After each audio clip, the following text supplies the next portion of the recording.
ini bisa menjadi penyelamat gitu ya. Kemudian bisa juga jadi bom waktu untuk mahasiswa gitu bagi mereka yang tidak bijak. Keterkaitan antara kontrol diri, hedonisme, dan penggunaan buy now pay later ini sangat erat sekali keterkaitannya gitu ya. Sebenarnya pada dasarnya kita nggak punya uang, tapi karena kita punya fasilitas buy now pay later, seakan-akan kita punya uang untuk belanja. Dan yang terakhir ingat, resiko yang kita dapatkan di sini terkait dengan integritas gitu ya.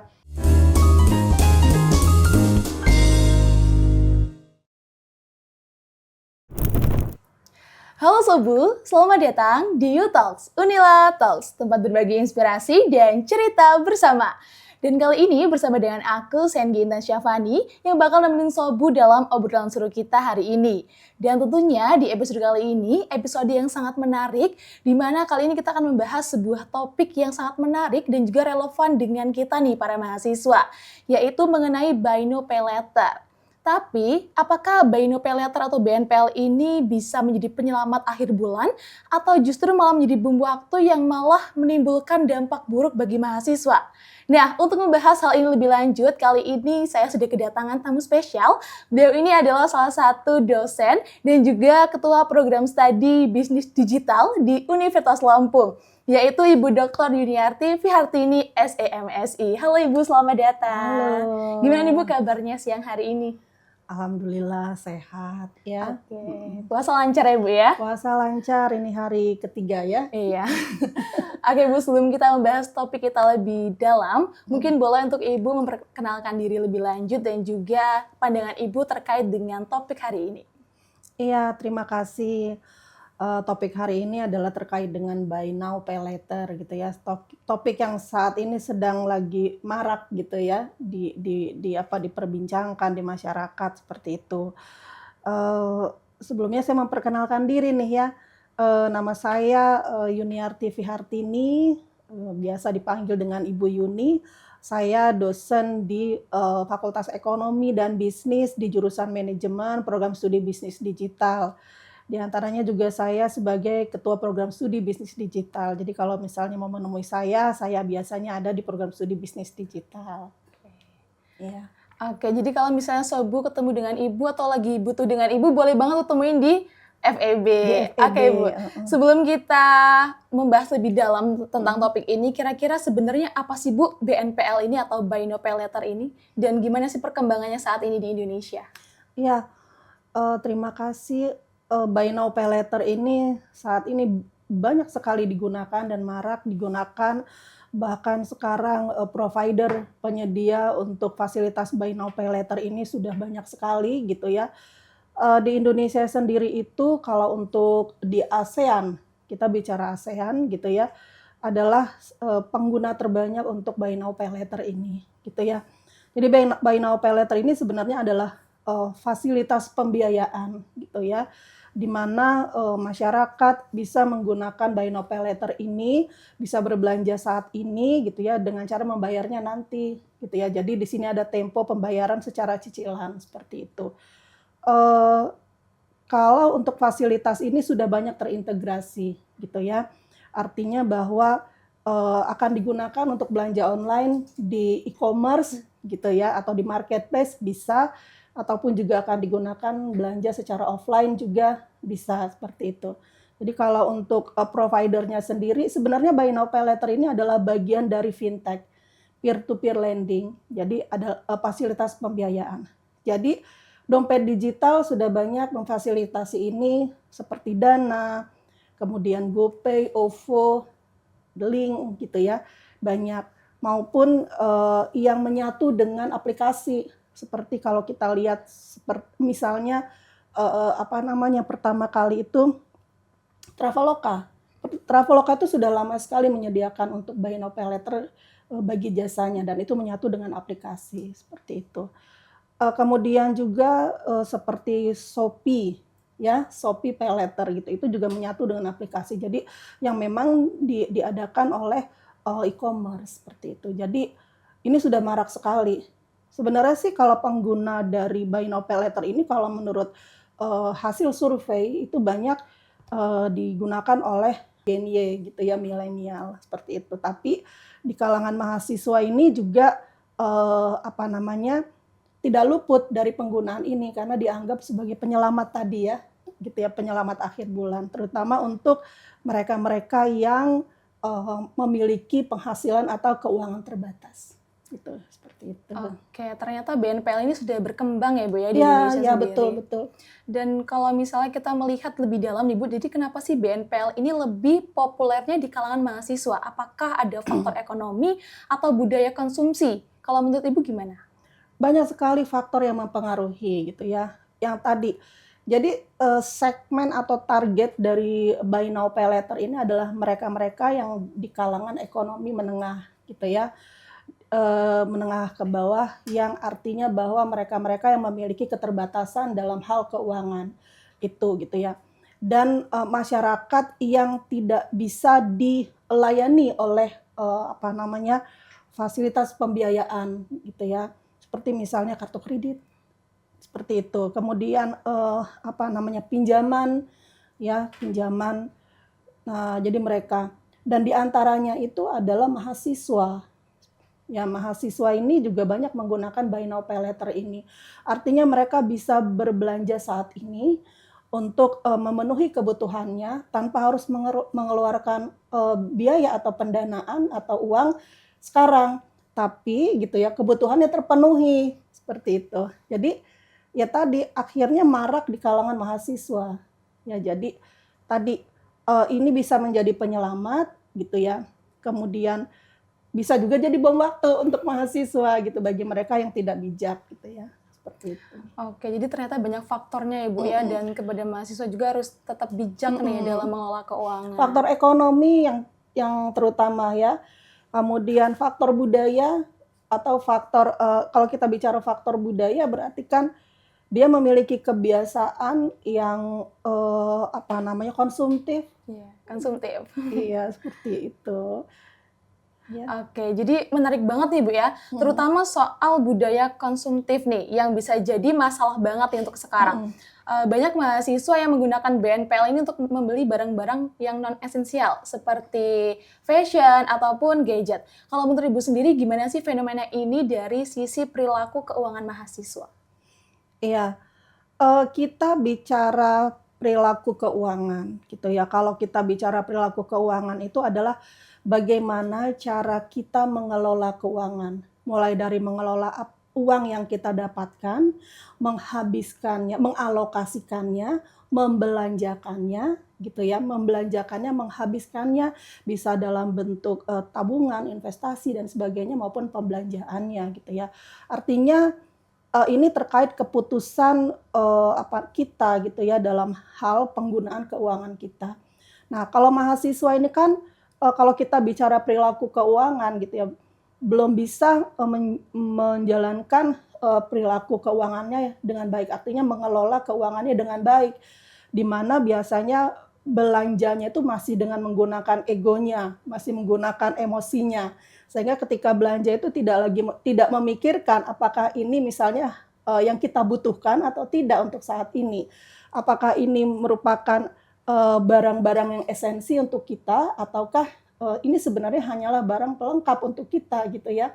Mahasiswa seperti itu. Jadi kalau terkait dengan perilaku keuangan gitu ya, mahasiswa itu masih memiliki emosional yang belum stabil gitu ya di dalam pemikiran untuk keputusan keuangannya, pengambilan keputusan dalam hal keuangan.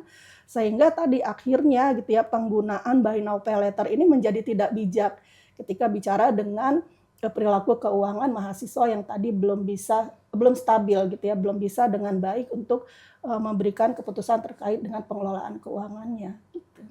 Oke, wah jadi ini ternyata ada hubungannya Ibu ya dengan perilaku keuangan yang kurang sehat terhadap Betul, mahasiswa. betul. Gitu. Kalau menurut Ibu ada nggak sih Bu data atau penelitian yang menunjukkan dampak dari BNPL ini sendiri dari kondisi finansial mahasiswa di Indonesia? Kira-kira ada nggak sih data yang signifikan dengan hasil penelitian? Kalau data terkait dengan penggunaan PNBL di kalangan mahasiswa sebenarnya kalau secara spesifik sekali itu masih sangat terbatas gitu ya. Yang ada juga data itu penggunaan PNBL untuk masyarakat luas gitu. Artinya dari generasi Z, generasi Y gitu ya.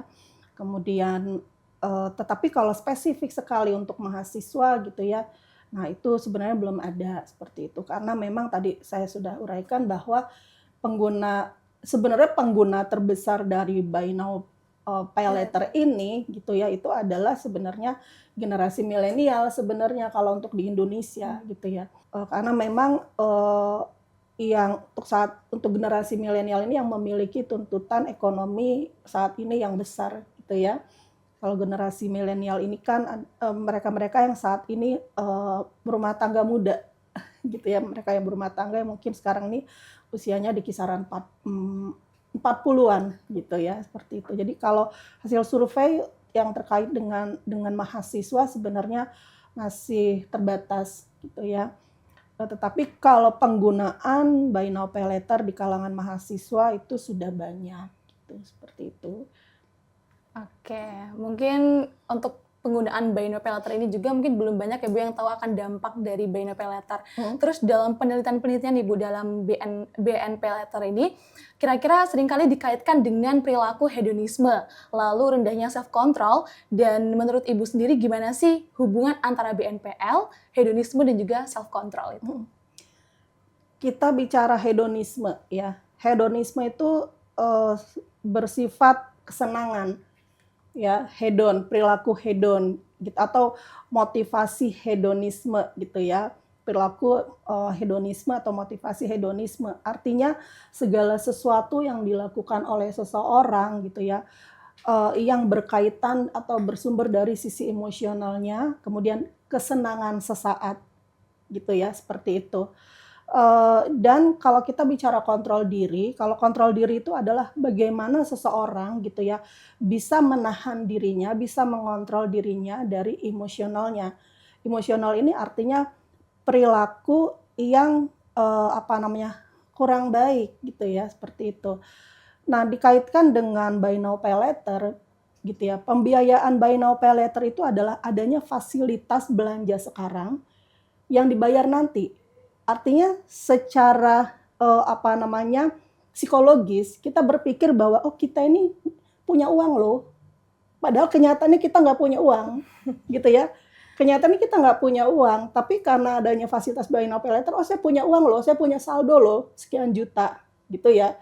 Nah, tadi dengan adanya perilaku hedon, akhirnya kita melakukan pembelian dengan cara tidak bijak, gitu ya. Pembelian yang tidak esensial menurut kita. Tadi misalnya beli fashion, beli gadget gitu ya.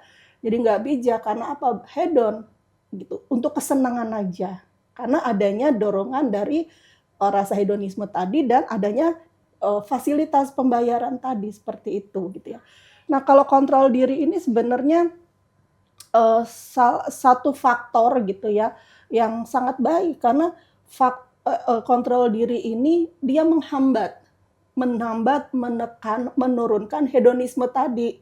Jadi mengontrol dia tuh untuk melakukan pembelian yang tidak bijak tadi, gitu ya.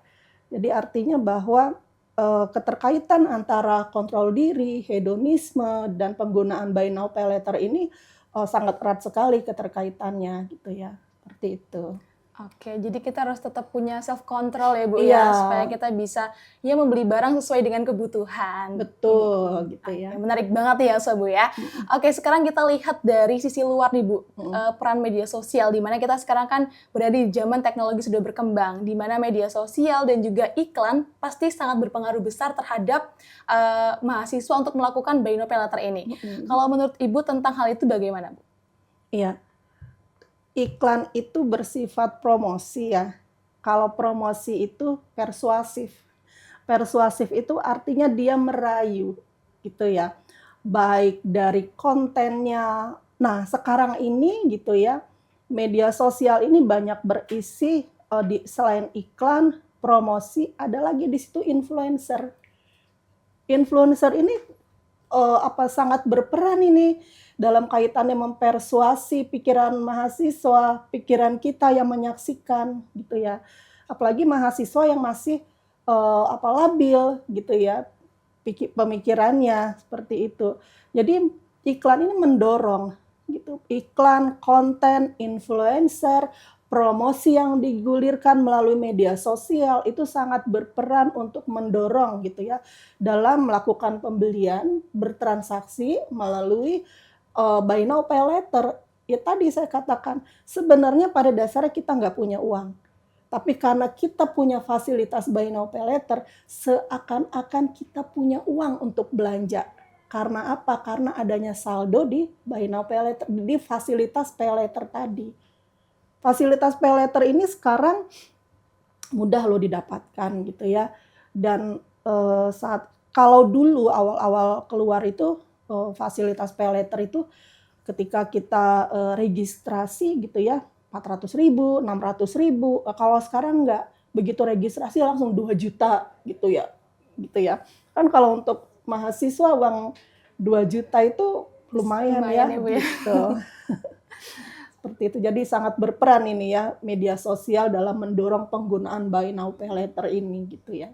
Seperti itu. Oke, jadi media sosial ini sangat berpengaruh banget ya Bu ya Iya. terhadap perilaku mahasiswa karena memang bener banget sekarang tuh udah ada influencer, lalu Betul. sekarang konten-konten yang bisa Konten. berpengaruh banget ya. Jadi pengen untuk beli ini itu gitu ya Bu Dan ya. semuanya membujuk itu kan, membujuk. Bener gitu. banget Bu. Nah Bu, terkait dengan regulasi yang ada di Indonesia, kalau menurut Ibu sendiri, apakah regulasi yang ada saat ini sudah cukup untuk melindungi mahasiswa dari dampak negatif BNPL ini? Iya. Kalau yang secara spesifik gitu ya, melindungi dari dampak buy now pay later itu sebenarnya belum ada yang secara spesifik gitu ya. Tetapi ada lagi kebijakan yang kalau nggak salah keluar di awal-awal tahun 2024 gitu ya, dari itu Otoritas Jasa Keuangan ya, OJK, jadi POJK gitu ya. Jadi mengeluarkan kebijakan itu terkait dengan pendanaan gitu ya, pendanaan bersama gitu ya. Artinya pinjaman. Nah, buy now pay later itu kan salah satu tuh dari item pinjaman itu. Nah, dia di sana mengatur ini untuk melindungi ya, untuk melindungi konsumen dari jeratan hutang dan resiko hutang. Ya, itu di tahun 2024 di awal tahun. Di antaranya itu yang diatur di sana adalah batas usia untuk registrasi untuk mendapatkan buy now pay later itu diantaranya minimal 18 tahun. Kemudian sudah gitu batas penghasilan, minimal penghasilan itu 3 juta. Jadi kalau tadi usia minimal 18 tahun atau sudah menikah, kemudian dia ada batasan penghasilan 3 juta seperti itu. Kemudian diatur juga di sana bunga gitu ya. Kalau nggak salah itu kalau bunganya kurang dari 6 bulan itu di kisaran 2%. Kalau di atas 6 bulan berkisar maksimal 3%. Kalau di atas 6 bulan. Artinya biasanya kan buy now pay later itu untuk tempo cicilannya itu kan sampai dengan 12 kalau saya nggak salah gitu ya, seperti itu. Jadi dia mengatur itu. Tapi kalau secara spesifik yang melindungi gitu ya, melindungi konsumen gitu ya, atau dalam hal ini mahasiswa, nah itu sebenarnya sedang digodok gitu ya melalui POJK gitu ya, terkait yang spesifik untuk pay later. Kalau tadi itu kan untuk pembiayaan secara bersama ya. Artinya adalah pembiayaan yang dilakukan melalui elektronik gitu, seperti itu. Tapi buy now pay later ini atau pay later ini ada di antara itu. Seperti itu gitu. Tapi kalau saya rasa ini juga cukup membantu ya. Kalau dahulu awal-awal pay later keluar itu kita untuk registrasi mudah sekali. KTP gitu ya, seperti itu. Kemudian apalagi ini berbeda sekali nih untuk registrasinya kalau dibandingkan dengan pembiayaan lainnya, terutama kartu kredit. Dari sisi administrasi, dari sisi kecepatan gitu ya. Jadi sangat mudah sekali untuk mendapatkan buy now pay later. Nah, dengan adanya aturan ini gitu ya, dibatasi dengan 18 tahun, kemudian dibatasi dengan penghasilan gitu, itu paling tidak membatasi untuk penggunaan gitu, terutama untuk mahasiswa gitu ya.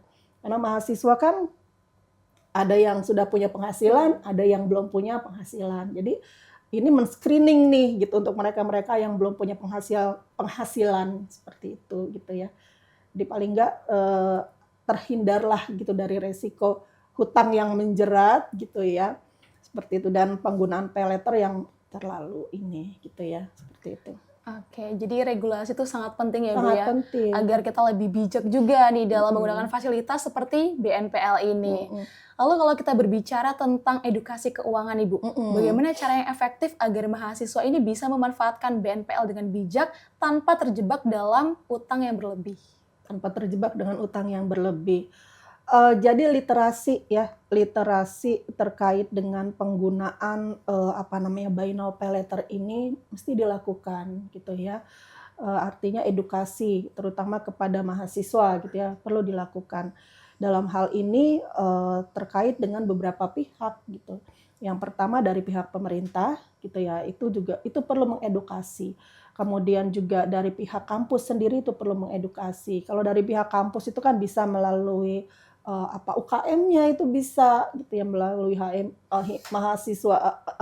himpunan mahasiswanya itu bisa. Ataupun kalau misalkan di pembelajaran gitu ya, itu juga bisa melalui dosennya gitu ya, mengedukasi nih literasi dalam hal penggunaan buy now pay later ini. Bentuknya bermacam-macam, bisa melalui workshop gitu ya, bisa melalui konsultasi, kemudian bisa juga melalui artikel, itu banyak sekali bentuknya, dan memang perlu untuk mengedukasi gitu ya terkait dengan penggunaan buy now pay later ini supaya mahasiswa bisa menggunakannya dengan bijak gitu ya. Perlu sekali gitu ya, dan itu perlu peranan dari berbagai pihak, nggak bisa hanya satu pihak saja. Pemerintah juga di sini perlu juga untuk berperan gitu. Oke, jadi edukasi keuangan ini sangat penting ya Bu ya, terutama untuk kita nih kalangan mahasiswa nih Sobu.